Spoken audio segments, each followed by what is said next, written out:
al libro de los Salmos, el Salmo 119, versículo número 117.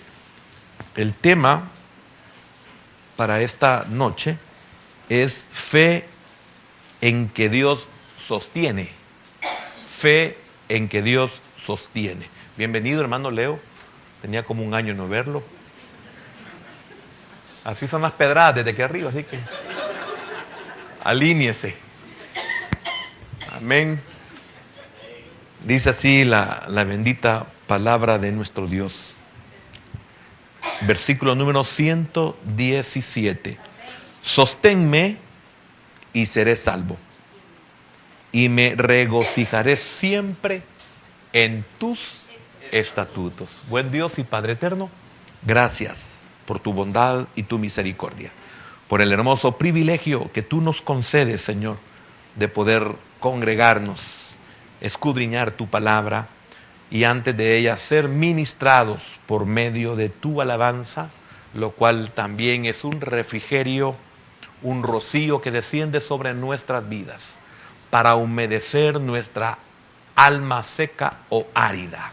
Señor, gracias por bendecirnos y oro, bendito Dios, para que tus dones no sean callados en este lugar, Señor. Oro por aquellos que tienen ese don maravilloso de la profecía. Señor, en el nombre de Jesús oro para que podamos ser siempre bendecidos por medio de los dones. En el nombre poderoso de Jesús, bendice nuestras familias, nuestros hermanos que están fuera del país, nuestros hermanos que han pedido peticiones, que están fuera del país, bendícelos. Señor, dales respuesta, fortalécelos, dales sabiduría. Y a nuestros hermanos que están conectados con nosotros, de ahí donde se encuentren, en sus hogares, en sus trabajos, bendícelos en gran manera con esta palabra. En el nombre de Jesús oramos y te damos las gracias. Amén, Señor, y amén. Por favor, pueden sentarse, hermanos.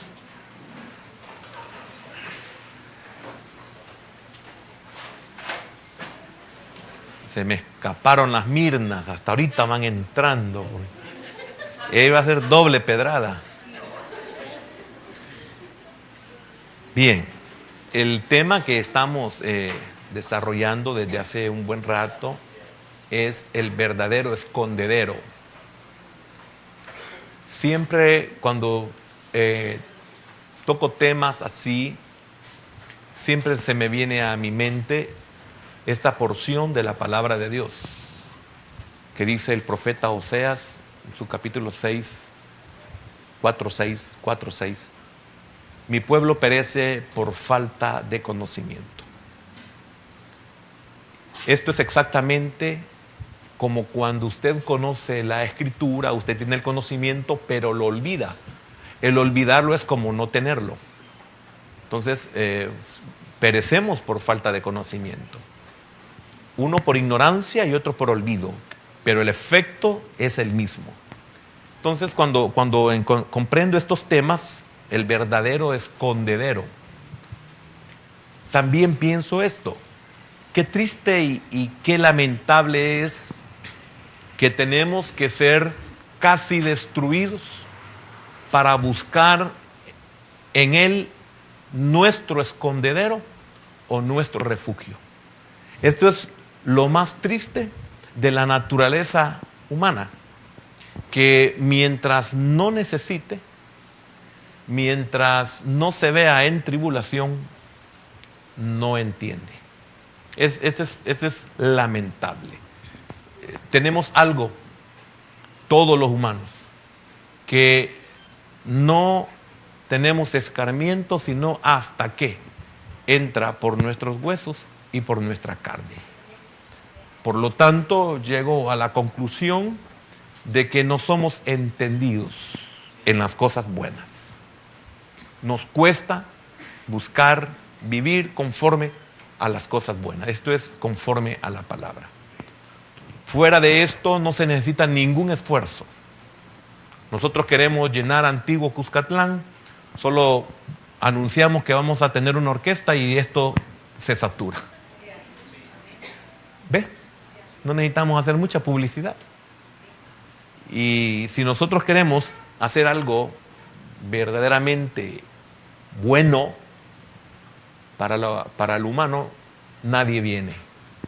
Esto es normal y esto es común. Los que estamos en este reino, los que estamos en este evangelio, y estamos tratando la manera de atraer al humano a este reino, lo sabemos que es, lo voy a decir humanamente, es imposible atraerlo. Solo Dios lo puede atraer. Y es por eso que también el profeta Oseas menciona y dice: atráenos y en pos de ti correremos. Esto no crea que es del lado bueno o agradable. Atráenos. Y el mismo profeta Oseas dice que Él nos ha traído con cuerdas de amor y misericordia. Pero estas cuerdas de amor y de misericordia nosotros las comprendemos hasta que estamos en este reino. Y vemos cómo Dios ocupó medios y tratos para atraernos. Y es por eso que decimos: bendito medio, bendito instrumento que Dios ocupó para atraernos. Si no, como veíamos un día de estos, y si no anoche, el Señor tiene que usar cabestro y freno, porque si no, no nos acercamos a Él.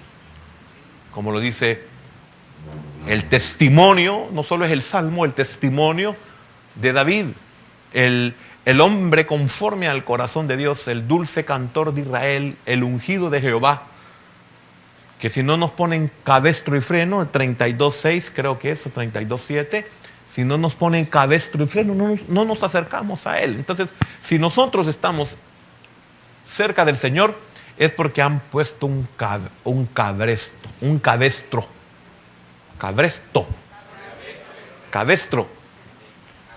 En mi diccionario las dos palabras están. Y freno. Amén. Y freno. Entonces, estamos conscientes de lo que estamos en Cristo y consideramos que nos ha amanecido. Estamos conscientes que esta es una verdad. Yo le puedo dar testimonio y decirle que si no es por mi columna vertebral, yo no estuviera en los caminos del Señor. Así de sencillo y así de fácil. Pero si le pregunto a usted cuál es su testimonio, le aseguro que usted tiene también unas cuerdas de amor y de misericordia. Y hoy decimos que bendición. Entonces, el verdadero escondedero. Nosotros que hemos experimentado todo lo que he dicho, sabemos que no estamos seguros sino en Él. Que no hay otro mejor lugar que el Señor. Que no hay otro mejor lugar que la iglesia. ¿Por qué? No es el lugar, ni tampoco es lo que hacemos. Solo el simple hecho de venir, congregarnos, compartir entre los hermanos, servir, no es por eso, sino por lo que nosotros recibimos en este lugar. Y esto es lo que nos mantiene a nosotros con vida. El maná, les enseñábamos hace algunas semanas, el maná mantuvo con vida al pueblo de Israel en el desierto durante 40 años. Sin maná, el pueblo hubiera perecido. Pero habían leyes de Dios para poder comerlo. Uno era, tenían que salir de sus tiendas e ir a recogerlo. Segundo, no podían tomar más de lo que necesitaban. Y en cierto día, antes del día de reposo, se tomaba el doble para no salir, porque era un día consagrado al Señor. Eso los mantuvo a ellos con vida durante 40 años. Estamos hablando de una generación. No estoy diciendo que nosotros vamos a vivir 40 años, pero nosotros somos la última generación. Nosotros somos la generación número 14 que no aparece en la genealogía del Señor Jesús en el Evangelio de Mateo. Escatológicamente somos la última generación. Y el apóstol Pablo en su carta a los Corintios capítulo 10 dice que somos los que hemos alcanzado los fines de los tiempos. Entonces nosotros, los que hemos alcanzado los fines de los tiempos, nosotros necesitamos un verdadero escondedero. Porque somos la iglesia que pronto se volverá gloriosa. Pronto. Eso no significa que es mañana, pasado 10, 15, 20, 100 años, no. Pero es en un momento en que nadie lo espera. Cuando se diga paz y seguridad, entonces vendrá destrucción repentina. Eso es lo que revela el apóstol Pablo. Por eso cuando usted en la noche, en su casa, en algún lugar donde usted se encuentre, usted de repente cuando siente demasiada quietud, demasiado silencio, usted como que para más los oídos, las antenitas. Y usted dice, qué raro. Es igual como cuando usted tiene niños y no oye bulla y dice, qué raro. Voy a ir a ver y están haciendo unas cosas terribles. Entonces, nosotros necesitamos un verdadero escondedero. Y estamos nosotros desarrollando el punto de la fe de David en 4 cosas. Fe en que Dios sustenta. Lo vimos hace en 2 martes anteriores. Y hoy vamos a tocar un puntito más de eso porque lo considero necesario e importante porque David habla de una esperanza. Y viviré, ¿qué significa viviré? Y también de una esperanza de la cual él no quiere quedar avergonzado y está seguro que no quedará avergonzado. Usted y yo, usted y yo o nosotros debemos también de estar seguros que no vamos a quedar avergonzados de nuestra esperanza. Y vamos a ver de qué se está refiriendo David cuando dice viviré avergonzado y esa bendita esperanza. Amén. Entonces, me recuerdo que habíamos quedado que David era sustentado por la palabra de Dios. Y mencionábamos que, solo déjeme medio ubicarme en esta cosa que nosotros estudiamos el martes pasado. Veamos el versículo 116. Dice, susténtame conforme a tu palabra y viviré. Ahí es donde quiero comenzar. David entendió otra cosa muy importante, que muchos, si no mal recuerdo, lo dije anteriormente, el martes pasado, que muchos pasamos por alto. El saber que su esperanza era buena. Oiga, la esperanza que David tenía era buena, pero ¿buena para qué? Buena para vivir. Yo no sé si usted se percata de esta verdad del Señor, de esta esperanza que usted tiene, de que esta esperanza es buena para nuestra vida, es buena para vivir. Durante muchos años y durante esta enseñanza que creo que vamos llegando a los 5 años, algo así, este salmo, lo comenzamos hace 5 años aproximadamente.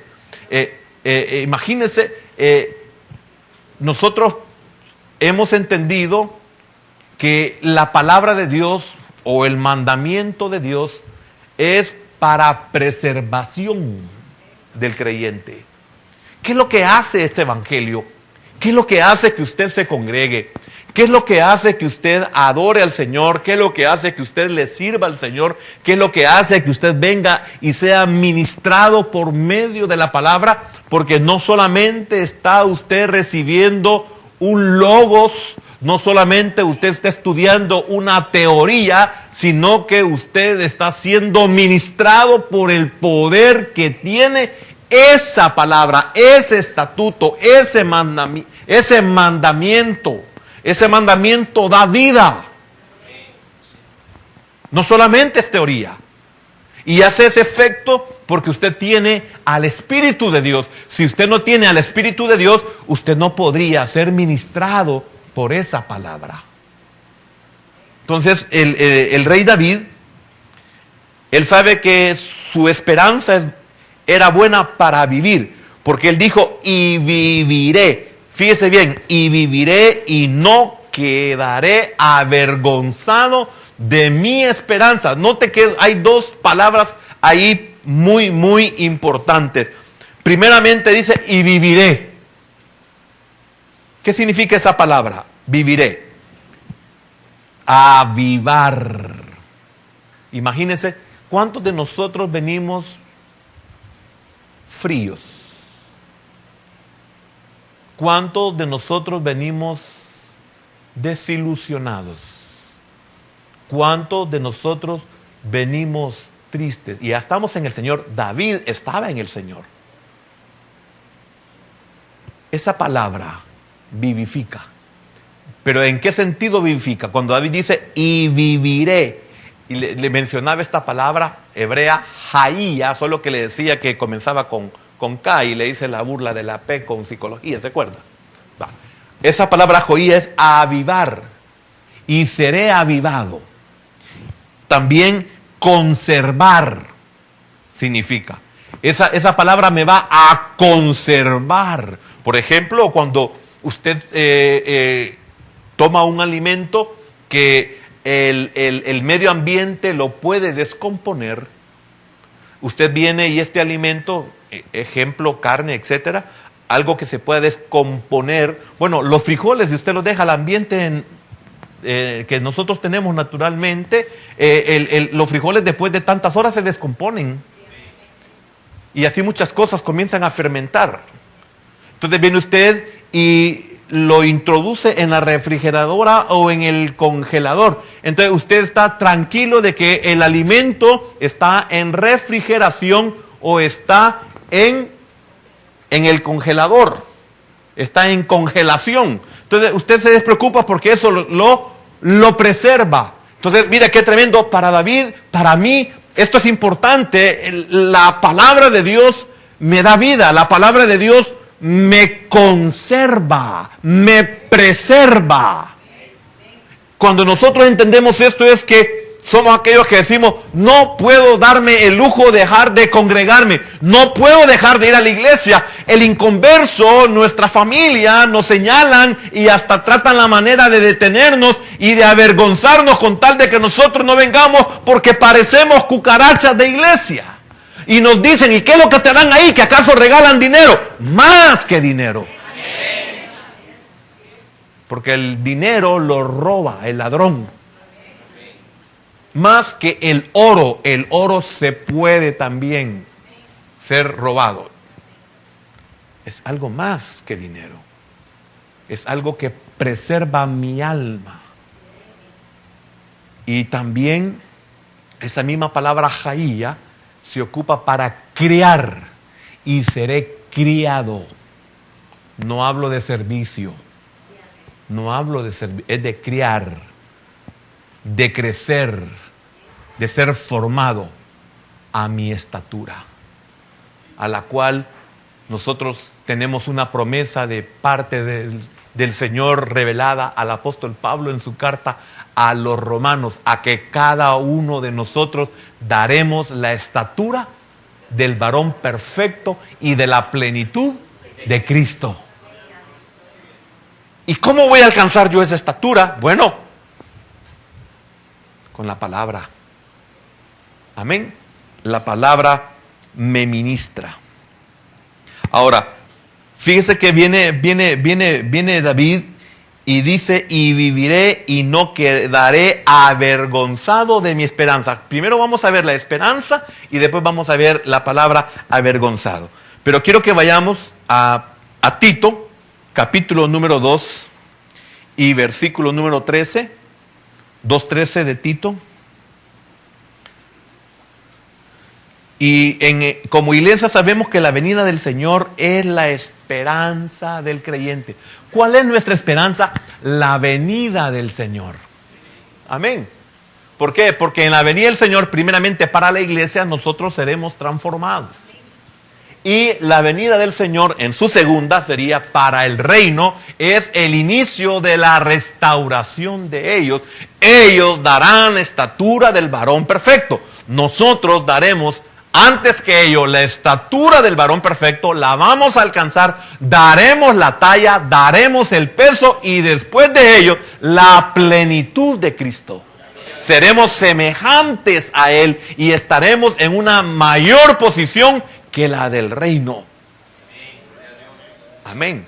¿Por qué? Porque los del reino son exactamente iguales a Adán. Y nosotros, la iglesia, somos y seremos exactamente iguales a Cristo.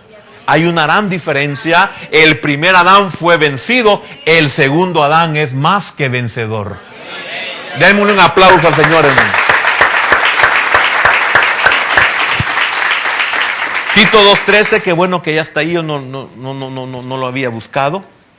Tito 2:13 dice: aguardando la esperanza bienaventurada y la manifestación gloriosa de nuestro gran, ¿qué dice? Dios. Y no dicen que es hombre, pues. Y no dicen que es un profeta más, pues. ¿Cuál es nuestra esperanza? Aguardando la esperanza bienaventurada, oiga, y la manifestación gloriosa de nuestro gran Dios y Salvador Jesucristo. Amén. Entonces, ahora, mire, ¿usted comprende la magnitud de eso? Porque le voy a externar algo. No le voy a preguntar, le voy a externar algo. Usted puede leer con comprensión. Cuando digo con comprensión, no la lectura comprensiva que nos enseñaron en nuestra primaria, sino con comprensión del conocimiento y la revelación que usted pueda tener o haber alcanzado de las Escrituras o de la vida en Cristo. A esa comprensión me estoy refiriendo. Dice, aguardando la esperanza. O sea, tenemos una esperanza. ¿En qué está esa esperanza? ¿En qué la aguardamos? Oiga, aguardando la esperanza bienaventurada. 2 veces, 3 veces feliz. Y la manifestación, algo que nadie jamás ha podido ver ni verá. A menos que. Y la manifestación, oiga, gloriosa. ¿Por qué? Porque nadie puede ver a Dios y quedar con vida. Y dice Juan que nosotros le veremos cara a cara. Entonces hay una manifestación gloriosa de nuestro gran Dios y Salvador, Jesucristo. Amén. Le iba a decir que hay creyentes que se sienten avergonzados de su esperanza. Hay creyentes, si es que son creyentes, pero hay creyentes que se avergüenzan de decir que son cristianos. Hay creyentes que sienten vergüenza de decir que se congregan. Es triste cuando a uno le preguntan y uno está en ese ejemplo. Es triste cuando a uno le preguntan, disculpe, ¿y usted es cristiano evangélico? Y uno dice, no, yo asisto a la iglesia. Ah, se avergüenza de esa esperanza. Oiga, ¿esperanza qué? Bienaventurada. ¿A cuántos de nosotros nos da pena andar con Biblia? Porque lo primero que van a decir es evangélico. ¿A cuántos nos da pena porque nos van a decir que la andamos de desodorante? ¿Cuántas hermanitas de ustedes, cuántas de ustedes no tienen el valor de ponerse una mantelina en público para orar? ¿Cuántas de ustedes les da vergüenza en un restaurante, por muy lujoso que sea? Por muy lujoso que sea, quien le está dando de comer es su Señor, no el que lo está viendo y juzgando. Pero ni eso. ¿Y por qué a ellos no les da vergüenza sacar un gran puro y fumar y hostigar a todos los que están allí? ¿Por qué a ellos no les da vergüenza decir esas grandes malas palabras cuando estamos comiendo? Y a usted le da vergüenza de orar. Y si es hembra, de cubrirse para orar. Porque todo el mundo la va a detectar que usted es un aleluya. Y entonces, ¿qué esperanza guarda?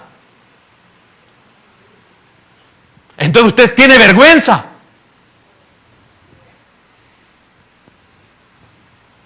Hermano, yo me siento en cualquier lugar y digo, Señor, gracias. Si a mí quien me da de comer es el Señor. A mí ningún viejo de esos fufurufos tufosos me dan de comer. Al contrario, me ven mal si no ando como ellos. Y si no tengo la apariencia que ellos tienen.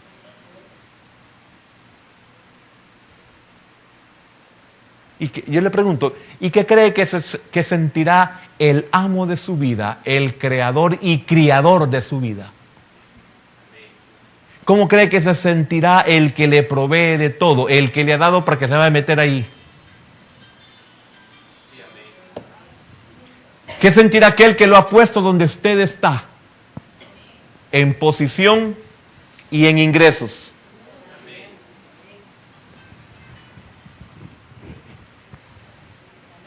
No queremos identificarnos abiertamente con el Señor. Esa vergüenza es resultado. ¿Resultado de qué, hermano? Esa vergüenza, a usted le da vergüenza. Es resultado de qué, hermano. Hoy, para eso son estas enseñanzas, para que nosotros seamos desnudados delante de aquel que quiere que nos mantengamos vestidos. Porque nosotros nos desvestimos y nos quitamos nuestro manto de justicia. Nos quitamos nuestras vestiduras porque nos da vergüenza.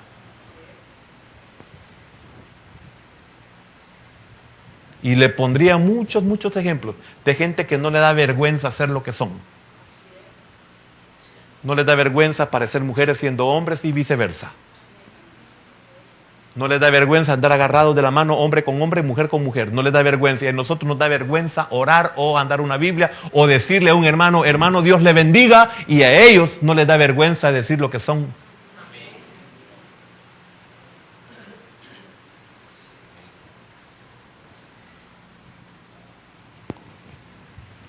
Esa vergüenza es el resultado de una vida que no es conforme a la palabra de Dios. Es cierto, todos decimos esto porque es una verdad. No soy perfecto, sí, pero yo soy cristiano.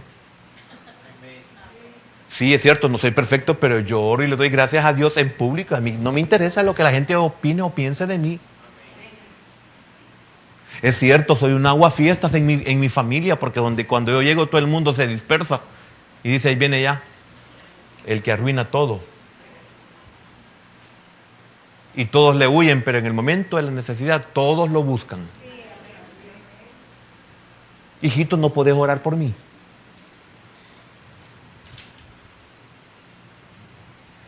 Repito, esa vergüenza es resultado de una vida que no es conforme a la palabra de Dios. Si a usted le da vergüenza ser creyente y dar testimonio de su Señor, es porque su vida no es conforme a la palabra. No lo juzgo, tal vez usted comienza. No lo juzgo, tal vez usted no le ha amanecido. Pero al oírla, usted debe decir, Señor, quiero que me comience a amanecer. Y es por eso que es una gran bendición poder tener nosotros un altar al cual no nos llaman. Pero es un altar en el cual nos esperan. Y quien nos espera en el altar, ¿quién cree que es? Cristo. Y quien está obrando para que pasemos a ese altar, ¿quién cree que es? El Espíritu Santo. Y el medio que ocupan ambos para que nosotros entendamos y seamos libres y aguardemos la esperanza bienaventurada y la manifestación gloriosa es la palabra. Entonces, ¿qué dice David? No lo busque. No es necesario que lo busque. Yo aquí lo tenía y qué lástima, lo perdí. Pero dice, susténtame conforme a tu palabra y viviré. Oiga, susténtame conforme a tu palabra. Enséñame tu palabra y voy a vivir. Enséñame tu palabra, voy a vivir y no quedaré avergonzado de mi esperanza. O sea, tú levantarás mi cabeza. Tú me honrarás, tu palabra se encargará de fortalecerme, de nutrirme. Tu palabra hará que mi rostro resplandezca. Haz resplandecer tu rostro sobre tu siervo.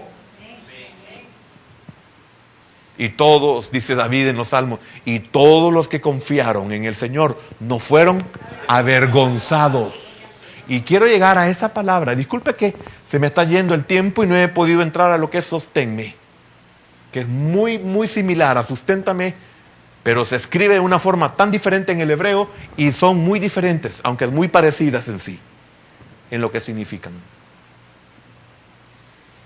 Pero quiero decirle algo, hermano, ya es tiempo de que usted que se avergüenza y usted quiere ser cristiano, ya es tiempo de que usted dé testimonio. No se avergüence de aquel que los trasladó del reino de las tinieblas a su luz admirable. Porque para eso lo sacó, para que anuncie las virtudes de Él. Debería darnos vergüenza lo que nosotros éramos o hacemos, pero no lo que el Señor está haciendo en nosotros. Susténtame conforme a tu palabra y viviré, dice David. Amén. Aún armados con esta gran esperanza, hay creyentes que consideran que la venida del Señor es un gran beneficio futuro que no ofrece nada en las pruebas de la vida presente. Es falso. Es una verdad aquello del futuro, pero es falso, que no es para ningún beneficio en nuestro presente. Lo que pasa es que somos insensibles. ¿Por qué somos insensibles? ¿Qué es lo que hace que nosotros perdamos la sensibilidad? Mire, algo bien fácil para que nosotros lo entendamos y que es la realidad de la gran mayoría de nosotros los creyentes. Cuando usted, hermano, cuando usted agarra un hielo, un cubo de hielo o lo que sea, un pedazo de hielo, y usted lo agarra con estos dos dedos y ahí lo tiene 10, 15 minutos, ¿qué le pasa a su tacto? Se pierde, porque el hielo congela la parte, hiela la parte y la vuelve insensible. Dígame si no es cierto. Nosotros cuando nos enfriamos de nuestra vida espiritual, no oramos, no leemos, no nos congregamos solamente cuando... ¿Qué pasa con nuestra vida? ¿Cómo se vuelve? Insensible. Entonces, ¿qué mejor ejemplo que ese? Nos ha llegado el hielo, nos hemos vuelto insensibles, no sentimos. Nos pueden hacer así con algo y no sentimos, porque se nos ha dormido. Entonces levántate tú que duermes y te alumbrará la luz de Cristo, dice Pablo a los Corintios.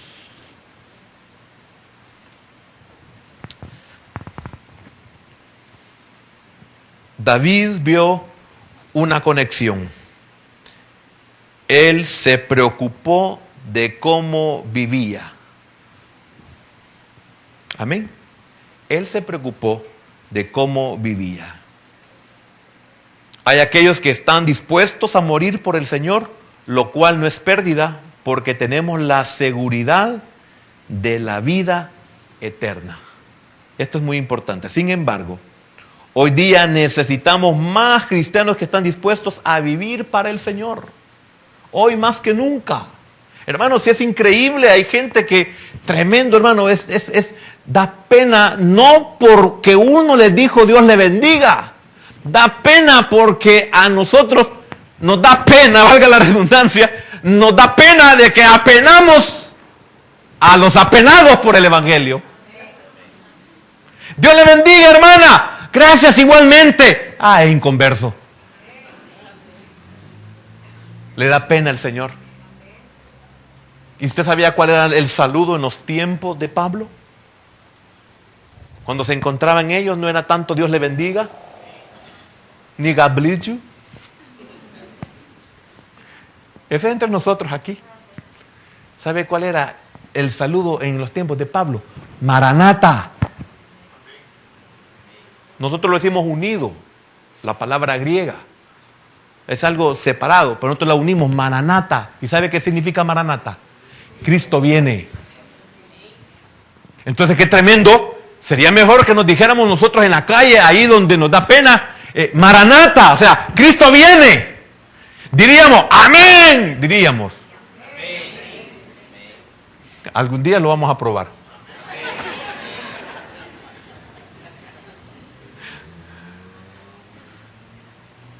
¿Qué hablan? Le dice el inconverso. No, si yo no me llamo Marta, le dijo. Ay, Marta, por todos lados salís. David quería vivir en el poder de Dios y no quedar avergonzado por haber puesto su fe en esta esperanza. Fíjese que me llama mucho la atención porque esa palabra avergonzado en el hebreo es B-U-S-H, bush, así, bien raro, pero así es. Bush, que significa palidecer. Pero entonces, ¿a qué vergüenza? Yo he puesto el ejemplo que es trivial entre nosotros, o sea, un ejemplo común que nos da pena que sepan que somos cristianos, que nos digan en la oficina, etcétera, etcétera. Nadie sabe que soy cristiano. Qué vergüenza que nadie sepa que seamos cristianos. Qué pena. Entonces, pero David no está hablando en sí de esa vergüenza.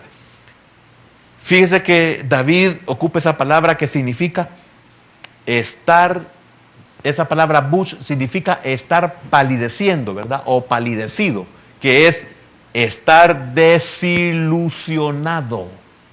Hermano, desilusionado. ¿Cómo es posible que estemos desilusionados cuando tenemos una esperanza bienaventurada y esperamos la manifestación gloriosa de nuestro Dios y Salvador?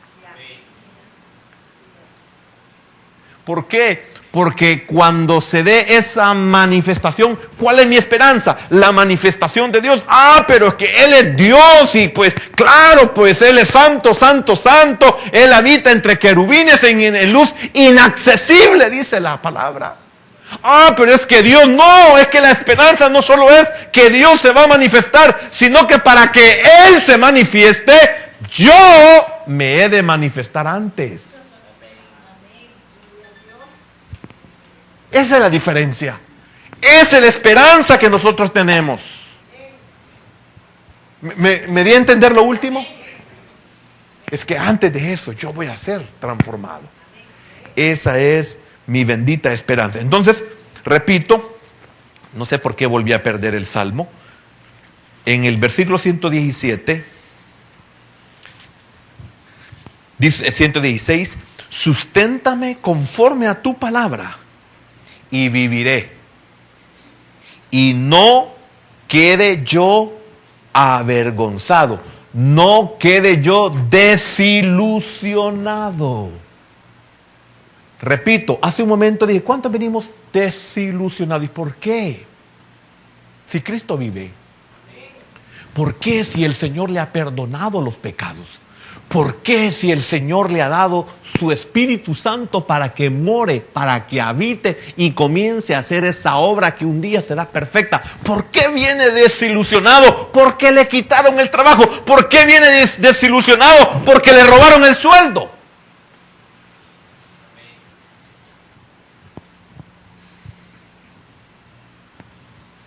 Este viernes llegué a un semáforo, 2 túmulos antes de ese semáforo, y 2 carros adelante de mí asaltaron a 2 carros, los ladrones. Y vivimos en un país tan seguro que salieron caminando los ladrones. ¿Y quién se va a atrever a quererse vagar si lo matan? Pero óigame, yo quiero decir algo, es cierto, yo no estoy diciendo que hay que reírse de que le robaron, no, pero que usted se va a hundir porque le robaron. Es porque entonces usted no tiene riquezas en el cielo. Como dice el Señor en el Evangelio. Allá no hay ladrón, no hay orín que corrompe, no hay polilla que destruye. Entonces, con su fe, con su esperanza, usted no tiene que estar desilusionado. A los que aman a Dios, todas las cosas les ayudan bien. Si usted está en esto que David dice, usted no es afectado en gran manera. Usted puede sobrellevar cualquier situación. Usted puede salir adelante de cualquier cosa. ¿Por qué? Porque usted tiene una esperanza que lo sustenta y una esperanza que también, que no lo hemos estudiado, que lo sostiene. Y usted y yo hemos entendido que cuando eso nos sustenta y cuando eso nos sostiene, la pérdida no es pérdida. Porque esa pérdida muchas veces es solamente para probar nuestro corazón. Señor, esto no se lo robaron, pero lo dejaron. Señor, lo hemos dejado todo. Señor, ¿y nosotros qué recibiremos a cambio si lo hemos tenido que dejar todo? Porque para seguirte a ti hay que dejarlo todo, Señor. ¿Es cierto o no es cierto? Es cierto, todo tenemos que dejarlo. ¿En qué sentido para nosotros? Cuando le perdemos el valor y cuando deja de ser prioridad en nosotros, es entonces donde lo hemos dejado. Entonces Pedro le dijo, Señor, lo hemos dejado todo. ¿Y qué recibiremos? Y el Señor le dijo, recibirás o recibirán 100 veces más en esta vida. Ah, ¿y usted tiene esa esperanza? Amén. Jehová dio, Jehová quitó. Sea bendito el Señor, ¿lo puede adorar? Amén. Usted me vio triste después que me asaltaron. Me dolió lo que me quitaron, me dolió. Pero ¿me voy a hundir por eso? No. ¿Por qué? Porque puse en la balanza mi vida y lo que tengo que seguir haciendo con usted. ¿O no se alegra? Sí, gracias al Señor. Vale más usted que eso. El diablo quiere matarme. Levántate, si tú eres macho, tú eres valiente. No, para eso no. Entonces, cuando usted esté así, piense, Señor, ¿cuál es mi esperanza? Y mire, tremendo, porque nosotros vemos el caso de Job. ¿Y cómo termina Job? Recibió más y mucho más de todo lo que el diablo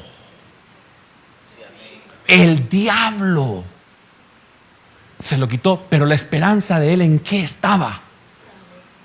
¿Sabe qué dijo Job? Mire qué tremendo lo que Job dijo. Su esperanza, ¿cuál era su esperanza? Hermano, quiero que lo lea conmigo para que vea que esto no es bla, bla, bla, bla. Job, capítulo 19 y 25, si no me equivoco. Job 19, 25. Quiero que me lo pongan en grande porque yo estoy con lentes que no manejo todavía. Mire qué lindo, hermano. ¿Y qué había perdido Job? Todo.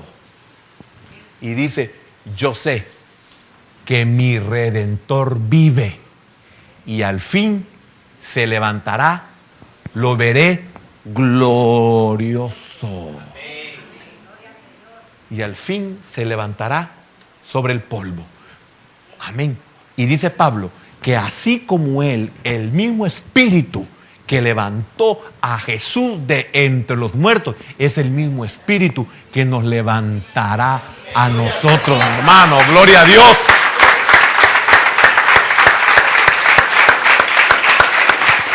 Entonces, termino porque el tiempo se me acabó. Esa palabra avergonzado, esa palabra bush, propiamente palidecer, pero significa estar desilusionado, estar confundido. Yo no voy a quedar desilusionado, decía David. Yo no tampoco voy a quedar confundido. O también sentirse deshonrado. Yo no me siento deshonrado. Él tenía una esperanza. Cuando iba subiendo la cuesta, si no me equivoco, es la misma de los olivos o de las olivas, su propia gente lo estaba apedreando y él venía con su cabeza tapada, señal de duelo, de vergüenza, de humillación, no que estuviera avergonzado de su Dios. Porque usted muchas veces se desilusiona de ver la ingratitud de sus propios hijos. Y venía descalzo y venía subiendo. Y sus hombres que todo el tiempo estaban con él, no importa cómo estuviera, siempre va a haber alguien que esté con usted. Él les dijo, ¿qué si el Señor me trae de regreso? Le estoy parafraseando. ¿Qué si el Señor me trae de regreso? ¿Qué si el Señor decide levantarme un día de la bancarrota? No voy a quedar desilusionado, no voy a quedar confundido, ni tampoco voy a quedar deshonrado. ¿Por qué? Porque, oiga, hermano, tremendo lo que dijo. ¿Quién dijo? Yo sé en quién he creído y que es poderoso para guardar mi depósito para aquel día. Pablo. Por eso era tremenda la enseñanza que en Listra lo quisieron matar. Se va a Derbe. En Listra lo apedrearon, se va a Derbe y cuando termina en Derbe e Iconio se regresa a Listra. ¿Por qué? Porque él tenía su esperanza en uno que es mayor, en uno que es más grande. Así que aquel que le esté haciendo daño, no se preocupe. Usted tiene una esperanza que no quedará avergonzado. Vamos a orar. Padre, gracias.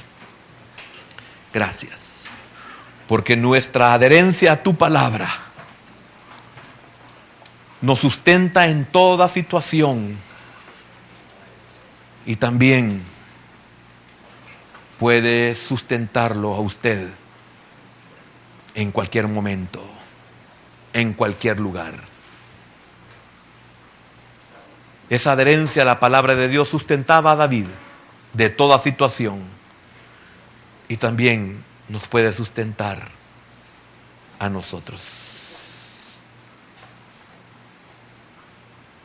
En mi esperanza, dijo David, en mi expectación, quiere decir esa palabra sever en el hebreo.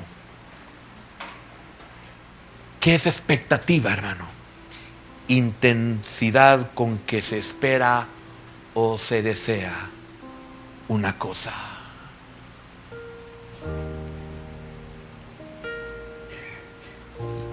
La esperanza en David era intensa. Es intensa en nosotros esa esperanza que tenemos. Si es intensa, usted sabe que no será avergonzado. David sabía que estaban humillando su carne. David sabía que estaba pagando precios altos de su vida. Pero él sabía que por la esperanza que él tenía, no iba a ser avergonzado. Hermano, esa es la esperanza que a muchos nos ha sostenido. La esperanza no solamente en la manifestación gloriosa de nuestro gran Dios y Salvador, sino la esperanza que tenemos en sus promesas. Como una de las que Pablo externa en su carta a los de Filipo. De esto estoy persuadido, una esperanza. Hermano, yo estoy persuadido, yo tengo esa esperanza en la que Pablo confió, yo he confiado. Y pienso que también usted ha confiado en esa esperanza. ¿Cuál es la esperanza? ¿Qué es lo que usted espera, desea con intensidad? Que el que comenzó la obra en usted la va a perfeccionar. La perfeccionó en Job.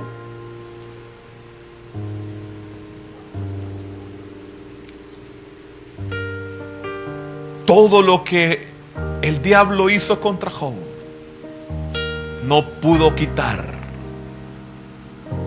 la esperanza que había en Job. Señor, susténtame. Susténtame, Señor, con tu palabra y viviré.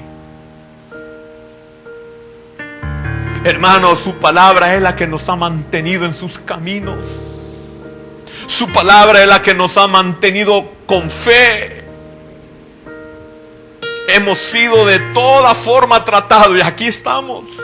Hemos perdido trabajos, hemos perdido seres amados. Hemos sido humillados de muchas formas, pero no hemos perdido nuestra esperanza.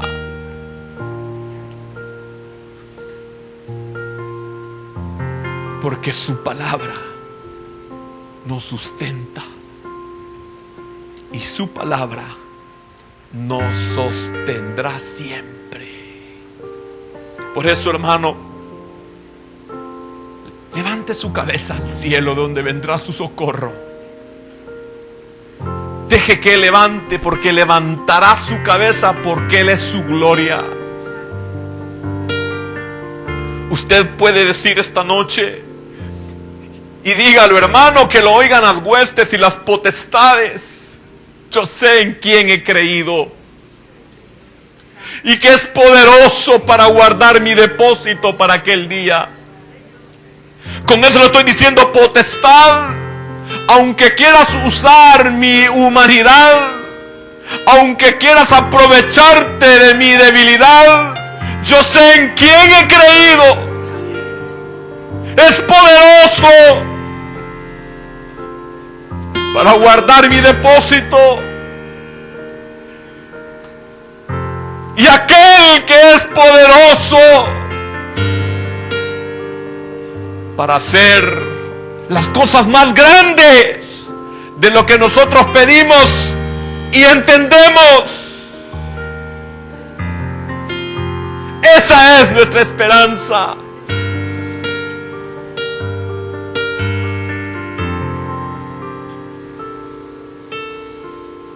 Señor, gracias, porque somos ministrados por tu palabra, Señor. No solo hay logos, hay remas para tu pueblo, Señor. Y gracias, porque si decimos que somos ministros, ministramos. Gracias. Gracias, Señor.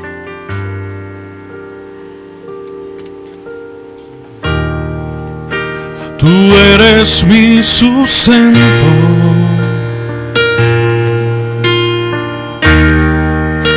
y tú mi creador.